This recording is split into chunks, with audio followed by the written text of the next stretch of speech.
خدا کو تو ہر کوئی مانتا ہے مگر کچھ ہیں جو نبی کو نہیں مانتے. نہیں نہیں ایسا نہیں ہے سب. ابھی دیکھیے سب یہ جو آپ کا جاوید اختر ہے یہ تو بڑا خدا کو برا بلا کہتا ہے.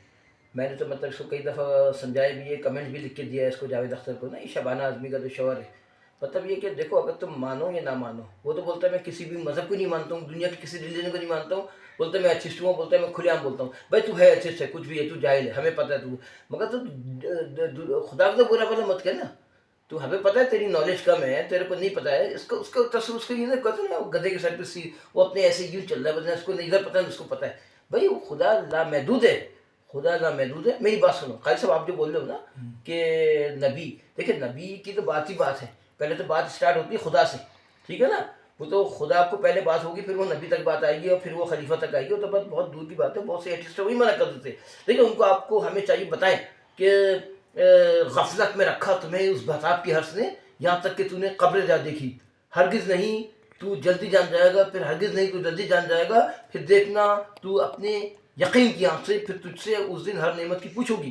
تو عین الیقین حق الیقین, وہ آپ کا پاس دو ہے نا, پھر دیکھنا اپنی یقین کی آنکھ سے, ٹھیک ہے نا. اب آپ بتائیے کہ یہ جو ایتھسٹ لوگ ہیں وہ تو بولتے ہیں کہ مطلب آپ بندے کو تو بولتے ہیں کوئی چیز ہی نہیں ہے, وہ خود بخود بنی ہے. میں آپ کو ایک چیز بتاتا ہوں کہ دنیا میں اگر آپ قرآن شریف کا حساب کتاب کریں, مطلب حساب کتاب مطلب دیکھیں اس کو, تو اس میں بہت زیادہ نمبر ہے. آپ کو پتہ ہے کہ اللہ تعالیٰ نے ہر چیز کو نمبروں سے گھیرا ہوا ہے.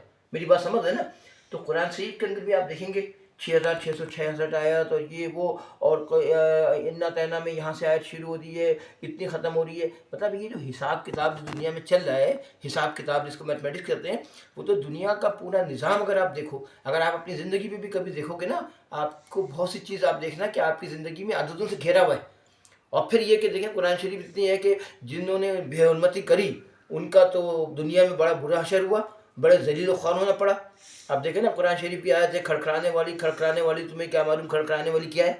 جس دن لوگ ایسے ہوں گے جیسے بکھرے ہوئے پتنگے, اور پہاڑ ایسے ہوں گے جیسے دھمکی ہوئے رنگین اون, پھر تجھ سے اس دن ہر نعمت کی پوچھ ہوگی. پھر 70ویں سپارے میں بھی اسٹارٹ ہو گیا, قیامت قریب آپ پہنچی ہے, لوگ غفلت میں پڑے ہوئے ہیں. میں صرف یہ بولنا چاہتا ہوں کہ ٹھیک ہے بھائی آپ مانو یا نہ مانو, دیکھیں ہمارا مذہب ہے اسلام از اے ریلیجن آف دا پیس, ٹھیک ہے نا, میری بات سمجھ رہے نا. مگر پیس کا مطلب یہ ہے کہ ہم جو ہے اپنے مذہب میں, ہمارا مذہب کبھی یہ نہیں بولتا ہے کہ دوسرے کو مانو, دوسرے کو ذلیل کرو, ٹھیک ہے. اگر تو نہیں مانتا ہے مت مان, ٹھیک ہے, تیری اوقات ہی یہی ہے کہ تو نہیں مانے, مگر برا بھلا مت کہہ. ہمارا مقصد یہ ہے کہ آپ کسی کے مذہب کو اور کسی کے خدا کو برا بھلا نہ کہو. دنیا میں خدا ہے, ہر آدمی نے الگ نام سے پکارا, کسی نے اس کو کامی پکارا, کسی نے اس کو ماہی پکارا, کسی نے اس کو یزدہ پکارا, کسی نے اس کو صنم میں پکارا, کسی نے اس کو مسجد میں پکارا, کسی نے اس کو مندر میں پکارا, کسی نے اس کو کلیسا میں پکارا. اب آپ بتائیے ان ایتھسٹ وغیرہ جو بھی ہے, مطلب آپ بتائیے کیا بول رہے ہیں, آپ کچھ بولیں گے, آپ جو بول رہے ہیں. جو خدا کو نہیں مانتے تو فرعونی کیا رکھتے ہیں, جو خدا کو نہیں مانتے. ہاں تو آپ سمجھ گئے نا, غلط ہے نا. فرعون نہیں مانتا, ہاں فرعون بھی نہیں مانتا, خدا کو ایسا نہیں ہوتا ہے نا, خدا کو فرعونی عقیدہ پہ تو خدا کو نہیں مانتے. ہاں. چلیے سر, میں آپ کو یہ بتا رہا تھا کہ یہ جو غلط بات ہے وہ غلط ہے. جاوید اختر کو ایک شمائل صاحب نے بھی بڑا مطلب ہرایا ہے اور شکست دی ہے اسی بات پر. جاوید اختر صاحب خاموش ہی رہتے. میں صرف یہ بولتا ہوں, میں تو ان کو بہت کمنٹ لکھ کے ان کو بہت کچھ برا بلا, میں بھی اس لیے بولتا ہوں کہ کسی کے ریلیجن کو برا بلا نہ کہو, اور نہ کسی کو خدا کو برا بلا مت کہو. چلے سر, آپ کچھ اور بولنا چاہتے ہیں؟ نہیں سر, چلے سر, شکریہ, تھینک یو.